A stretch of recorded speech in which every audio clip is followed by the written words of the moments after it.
अपनी और दूसरों की भावनाओं का कद्र करो, क्योंकि यहीं से इंसानियत जन्म लेती है। मनुष्य केवल शरीर नहीं है, वह संवेदनाओं का एक सूक्ष्म संसार है। तुम जब किसी की भावना को छूते हो तो केवल एक व्यक्ति को नहीं, उसकी पूरी आत्मा को छूते हो। और जब तुम उसे ठेस पहुंचाते हो तो केवल शब्द नहीं, दूसरे के भावना को छूते हो। संवेदनाओं का एक सूक्ष्म संसार है, बल्कि एक अदृश्य घाव दे जाते हो। जरा देखो, तुम खुद कितने नाजुक हो भीतर से।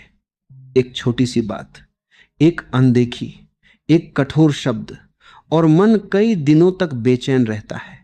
अगर तुम्हारे भीतर इतनी संवेदनशीलता है तो क्या दूसरों के भीतर नहीं होगी?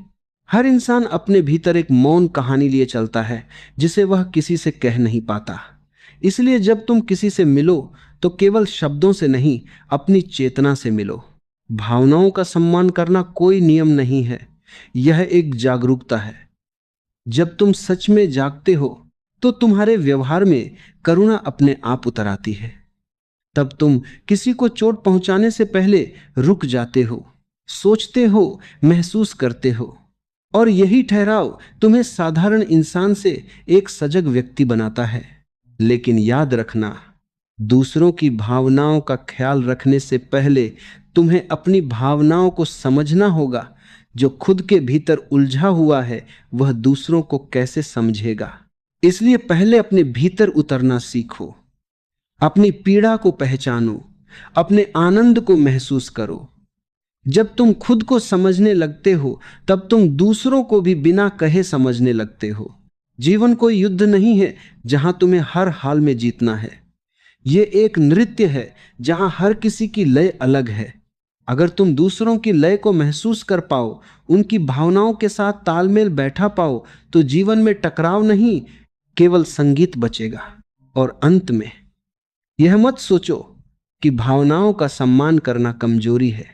यह सबसे बड़ी ताकत है, क्योंकि जो महसूस कर सकता है वही सच्चे अर्थों में जीवित है।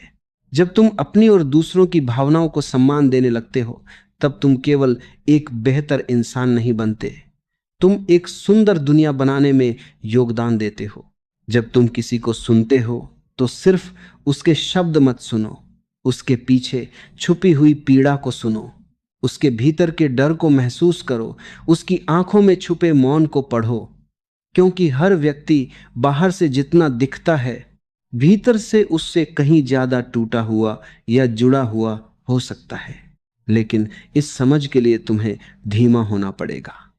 आज का इंसान भाग रहा है इतना तेज कि उसे खुद की ही आवाज सुनाई नहीं देती। जब तुम खुद को नहीं सुन पा रहे तो दूसरों को कैसे सुनोगे? इसलिए रुकना सीखो, ठहरना सीखो, अपने भीतर उतरना सीखो।